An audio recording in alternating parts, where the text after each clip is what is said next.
Hi, I'm Danielle, and in this video I'm going to address how I prepare for winter hiking.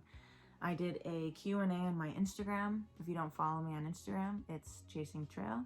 And a majority of the questions that I got was, how do you prepare for winter hiking? What do you use? Layers, hydration, how do you start winter hiking, and stuff like that. So please hit that thumbs up and subscribe to my channel. It really does help me out, and here we go. So first question is, how do you start winter hiking? Started winter hiking is to do some kind of flat trail, maybe even that you're familiar with. Just get a feel for layering appropriately, get used to carrying a heavy pack because your preparation is different when it comes to winter hiking. My first winter hike, I hiked the Saratoga Battlegrounds, and I think that was a 5-mile loop. And I tried out my snowshoes for the first time, and I just got a feel for being outside. The next question is, what is your gear setup for the high peaks? This is my pack. It's an Osprey Kestrel 48-liter pack. It's heavy, so like if you're trying to like find packs for the winter, probably find something lighter, but this has been my ride or die for 4 years, and it's taken me up almost every mountain. These are, I think, Katua microspikes. They are dull. They need to be sharpened. A lot of the newer ones are snapping, and the rubber is snapping, so be careful of that. These are Petzl Sarkin crampons. They are very aggressive. The more aggressive the better, honestly, because then you have a good foot and you won't have to worry about sliding to your death. So they're semi-automatic. They have the clip-on the back, and then they have this, or there's a tow bail that you can attach to it. So these are my pants. They are a soft shell. They have suspenders on them because suspenders are life. I got these on a website called Decathlon. They have like a narrow boot cut pant. They have vents here on the side, pockets. They're very lightweight and they're pretty breathable. I use them for climbing. I've also used them for my last couple of high peaks. You can also go for a waterproof shell. If you do that, I'd probably go with the uninsulated version so that you can wear base layers underneath and not die from sweating so much. That's just my personal choice. You can get insulated ones if you want to. Underneath, I like to wear a pair of moisture wicking base layer leggings underneath. If you want to know what I wear the Tech Wick from EMS. Speaking of other base layers, I bought this too. This was on sale at EMS for $10. It's just like a hoodie base layer. And then I wear something like this. This is a Melanzana. I just picked these up, made out of Leadville, Colorado. There's a winter lottery, you can sign up for it, and they draw basically 1,000 names, and they'll email you and say, you won the lottery, and you have like a week to order or something. So I ordered this one, which is a micro grid fleece, and I ordered a blue one, and it's like a merino wool mid layer. It's nice, it's really comfortable. So I wear something like this over top of my base layer. I always bring multiple pairs of gloves. A pair of mittens from EMS. I think these were my first pair of winter hiking mittens, and they're still lasting me today. They were $40. They come with a pair of liner gloves. For liner gloves, I like to use like the digital tech-friendly ones. I have a pair of North Face liner gloves somewhere. They're drying. I don't know where they are. So I always carry a pair of mittens, a pair of gloves, and like 2 to 3 pairs of liners. I'll hike in with these. If I get cold, I'll put these over top. And then I like to save these for the hike out. Usually when I'm cold, wet, tired, I will stick hand warmers in the bottoms of these and just kind of like ball my hand up in that. And so like I have just this warm pocket. You can do the same thing with these, but your fingers are kind of isolated from the hand warmer. So that's why I like to save these for the walkout. gaiters. These are by Outdoor Research. They literally go, pretend I have a boot on. They go like this, and they just Velcro on top. And then they have like a thing that connects to the edge of your boot to protect snow from going inside your boot. I would definitely recommend getting a pair of gaiters, especially if you don't like getting wet shoes, which who would? These run anywhere from $45 to $60. You don't have to get Outdoor Research. I've seen plenty of good ones on Amazon too. And you should just go for something that is preferably waterproof. This is my Ice Axe Gribble Zero. I picked this up used from a friend, got it for cheap. A lot of my gear is actually used.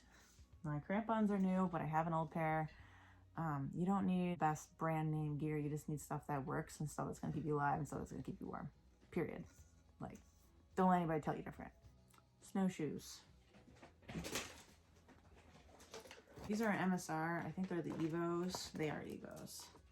They don't have the televators, the heel lifts.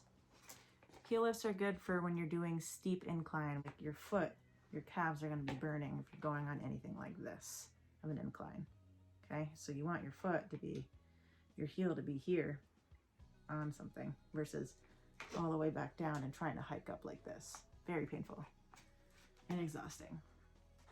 These are mine. These are Atlas Endeavors. This is the heel lift. It snaps up. Your heel literally just rests in that, and it just helps having an incline. All right, these were my first snowshoes ever. They're just some L.O. Bean tub snowshoes, right? Feel like they'd be okay. If you look at the bottom, not really a whole lot there for traction. I was going up Gothics from Pyramid, and right after a warm day, and then it froze over. So it was exposed ice, more or less glare ice, and I could not get a bite on these. I slid for probably 25 feet and almost went off an edge of a cliff. Not enough. Nothing, not for anything steep, I can tell you that right now. This is rolling hills only. Okay, good for the Saratoga battlefield, good for maybe a little grassy hill, but nothing crazy. Not like the high peaks. Let's talk about insulation, right? We have our base layers on. This is for like, if you're standing still for a long period of time, eating food, just hanging out, right? I got it for $50 at EMS. It was originally like $200. It's down jackets. This rides in my dry sack, in my pack, safe and rolled up, so that I can take it out and be warm when I need to. Down is virtually useless as soon as it gets wet. It won't hold aloft and it won't keep you warm. You can get Primaloft, and I think that's like a synthetic blend, and that'll keep you warm even if it gets wet. So like if it's like a wet, rainy, snowy day, you're probably not gonna wanna wear this. Sometimes I'll even pack two. I have a lighter puffy that I could use. And then you wear your shell over top of your jacket. It's just a shell. There's no insulation whatsoever. This is from EMS, and it's waterproof, and it's got some pit zips. It's just very important to have pit zips. So we got our jacket, we got our base layers, okay, we got our traction. Traction's very important. It's the key aspect of winter hiking is traction. Boots, okay. These are Vask Snow Blime, ultra dry. I want to say they're a couple years old, and they've lasted me for quite a few winters. They have 200 grams of Thinsulate, and my feet are very sensitive to the cold. These things work in below zero temperatures. I love them. Without traction, like without microspikes, they're very slippery, and I think that's probably because of the waterproof coating on them. I don't know if anybody else has noticed that with waterproof boots, but these ones specifically, even in the leaves, like they just slip all the time, so be careful with that. But other than that, they keep my feet very warm, paired with like a merino wool sock. These are from Cloudline. I like to wear these. There's also Darn Tough socks. They're smart wool. I like to wear a thick sock, and I bring multiple pairs. I usually bring at least one extra pair. You know, wet feet suck. So besides the gear and like what you're wearing, you know, you want to carry a map and compass. I always have a map and compass. I would take a couple of classes. You know, one class doesn't suffice, especially if you're not actually using the skill. I've known people that have taken them a couple of times, even the beginner classes a few times, because you can't go wrong, you know. Some other questions like, do I use any specific gloves for using my camera? No, I just use whatever gloves I have, and sometimes I just have to take my hands out of it. To be honest, I haven't used my camera winter hiking in a while. I don't really I don't like, for high peaks when you're already grinding like 20 miles, bringing a camera for Instagram is not really ideal for me. And so I'm not trying to like carry my 7-pound camera up a mountain. To each their own. How to hydrate in the winter. Bring some water. I don't use a hydration pack. That's a good way to, you know, not have any water, because those little tubes, if it's cold enough, they will freeze. Seen them freeze even with those little insulation sleeves. That doesn't do it. Just get a bottle of water. Okay, you can store it, the bottle where the neck is, upside down, and that gap where the air is, it'll go to the top, and gap is where it's gonna freeze first. I like to bring like broth and thermos, that works. Or you can just put hot water or tea in an Nalgene. That'll kind of keep it from freezing up on you. And I keep it close to my pack, like close to my back inside of my pack. And that seems to work pretty well. I bring a bivy with me. It's just like the cheap SOL kind, but if you have like a sitting pad and you put that inside of the bivy, then you are essentially off the ground. Have something to cover yourself if you are stuck outside. It's important.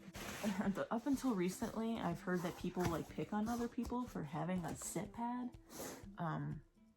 In the winter, if you don't have something to keep you off the ground, you are crazy. Always bring a headlamp, because why? It gets dark earlier and it stays dark for longer in the winter.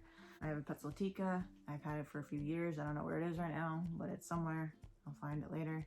Having a headlamp is really important, because your phone battery shouldn't be what keeps you navigating and lit in that night. If you're gonna try to do some of the bigger high peaks, probably not a bad idea to learn how to use some rope in your future. It's a little messed up, but this is just for assistance. It's just something to help get yourself lowered from steep stuff. Cliff and Redfield, I had paracord.